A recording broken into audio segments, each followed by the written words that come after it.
안녕하세요. 기출문제입니다. 데빌스 플랜 2주차에 공개된 5화부터 9화까지 내용에서 많은 탈락자들과 연합의 변화가 생겼는데요. 이번 영상에서는 제 개인적인 의견을 팍팍 넣어 출연자들의 성향과 감옥에 있는 비밀 공간에 대해 분석해보려 합니다. 자, 혹시나 아직 9화까지 보시지 못한 분들은 스포일러가 될 수 있으니 현재 나온 9화까지 모두 보고 오시는 걸 추천드립니다.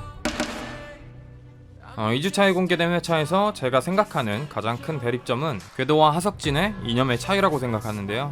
우선 궤도는 데빌스 플랜에서 약자를 보호하면서 최대한 많은 사람을 생존시킨다. 약자를 보호하기 위해서는 우승이 목적인 사람을 먼저 쳐야 한다. 이런 이념을 가지고 플레이를 하며 다수의 생존을 위해 자신을 희생하는 모습을 많이 보여줬습니다. 반면 하석진은 나는 비교적 실력순으로 떨어졌으면 좋겠다. 이게 데블스 플랜이야? 빌부터 플랜이지. 당신들이 생존하러 왔는지 게임을 플레이하러 왔는지 그걸 알아야 될 것 같아요. 복지 모델의 실패를 보는 것 같다며 궤도의 이념과 정반대의 의견을 보여주고 있습니다. 어느 이념이 더 나은지 맞는 말인지 제가 섣부르게 판단하기는 어렵지만 12명의 참가자 중 4명만 탈락시키고 준결승까지 8명을 끌고 온 궤도, 여러 메인 매치에서 탈락자 후보에 오르지 않으며 본인의 실력을 증명하여 감옥에 가는 것까지 완벽하게 설계한 하석진, 결국 두 참가자 모두 데빌스 플랜에서 자신들의 신념이 담긴 최선의 플레이를 보여주어 프로그램의 몰입도를 높여주고 있다 생각합니다. 지난 영상에서 언급했듯이 피스에는 엄청난 비밀이 숨겨져 있었습니다. 각기 다른 피스 3조각을 합치게 되면 무늬가 없는 부분이 이어져 알파벳으로 보이는 구조였는데요. 그 알파벳으로 유추할 수 있는 번호는 2024였습니다. 땅 따먹기 게임이 시작하기 전날 밤 하석진은 이미 피스에 숨겨진 번호를 풀어냈기 때문에 게임에서 조현우를 떨어뜨리며 유일하게 남은 자신의 연합인 이희원과 함께 계획대로 감옥에 간 플레이는 소름이 돋는 장면이었습니다. 손대자마자 캐스트 퍼즐이 툭 풀린 것 또한 지렸고요. 감옥에서 비밀번호를 입력하자 문이 열리고 놀란 하석진과 이시원의 얼굴에서 끝이 났는데요.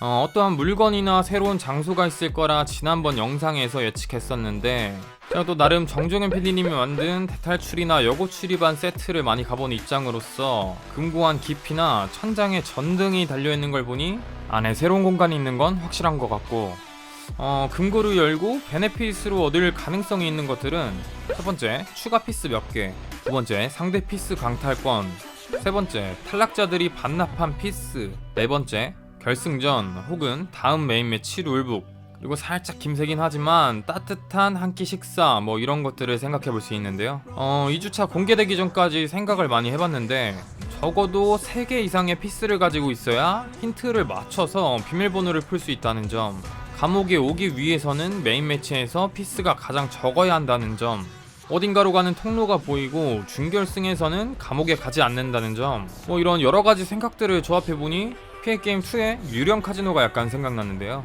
안 보신 분들을 위해 간단히 설명하자면 데빌스 플랜의 감옥과 비슷하게 야외로 방출되는 시스템이 있었는데 여기서 방출된 플레이어들을 위해 미니게임이 준비되어 있고 그 게임에서 이기면 다음날 사용할 수 있는 투표 면제권을 한 장 주는 것이었습니다. 이렇게 조합해보면 피스가 가장 적은 사람이 들어오는 감옥의 특성상 한두 개의 피스나 자신의 목숨을 걸고 일회성으로 사용이 가능한 탈락 방지권이나 준결승을 치르지 않는 결승 진출 하이패스권, 더 나가서 탑 플레이어들과 대결 없이 한 번에 데빌스 플랜의 우승까지 할 수 있는 악마의 도박이 준비되어 있지 않을까 생각해봅니다. 이미 다음 라운드가 준결승이라 탈락 방지권이 나오게 된다면 바로 결승 진출이라서 이건 아닐 것 같지만 준결승을 치르지 않는 하이패스나 목숨을 건 우승은 어느 정도 확률이 있다고 생각합니다. 그렇다면 참가자들이 감옥과 이어진 비밀의 방에서 어떤 게임을 하게 될지도 생각해봤는데요. 현재 몇몇 참가자들도 의심하고 있는 나인맨스 모리츠 4인 3목이 될 확률이 크다고 생각합니다. 그러나 만약 우승을 걸고 4인 3목을 하게 된다면 게임 임팩트가 너무 약해서 알파고와 대결하지 않는 이상 어이없는 우승이 될 것 같고, 우승이 아닌 추가 피스나 준결승 혹은 결승의 룰북을 얻는 거라면 4인 3목이 될 확률도 있다고 생각합니다.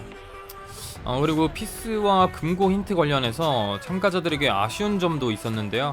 하석진과 이시원이 끈기와 집착으로 비밀번호를 알아낸 시점에 곽준빈과 박경림, 서동주, 서유민도 비밀을 알아낼 수 있는 충분한 피스가 모여 있었고, 박경림은 하석진, 이시원과의 대화를 통해 피스 모양이 다른 것도 인지하고 있었을 텐데 아무런 진전이 없었다는 점이 좀 아쉬웠습니다.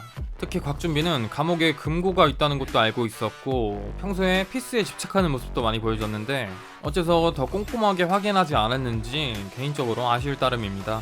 또 뭔가 상금 매치에서 성공해서 기뻐하는 참가자들과 감옥에서 비밀 통로를 발견한 참가자들이 교차로 편집된 모습을 보니 너는 상금이나 적립해라, 우리는 우승에 한 발짝 더 가까워졌다, 이런 아이러니한 생각이 들게 하는 구화였던 것 같습니다.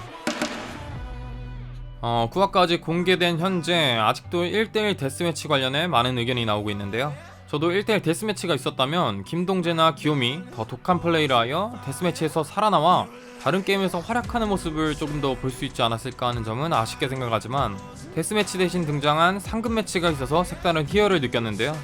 5화 메인 매치인 시크릿 넘버에서 참가자들 모두 탈락할 수 있다는 생각에 짜증도 내고 펑펑 울며 자신들의 감정을 쏟아냈지만, 오후에 진행하는 상금 매치에서 메인 게임에서의 격했던 감정들은 다 어디가고 서로 응원하면서 게임에 임하는 상반된 모습이 바로 정종현 PD가 사람들의 감정과 심리를 잘 엿보기 위해 의도한 장치라고 생각합니다. 근데 김동재 탈락은 너무 아쉽네요. 오늘 영상은 여기까지입니다. 더 많은 데블스 플랜 소식 원하신다면 구독과 좋아요 부탁드리면서 저는 다음 영상으로 찾아뵙도록 하겠습니다. 빵바.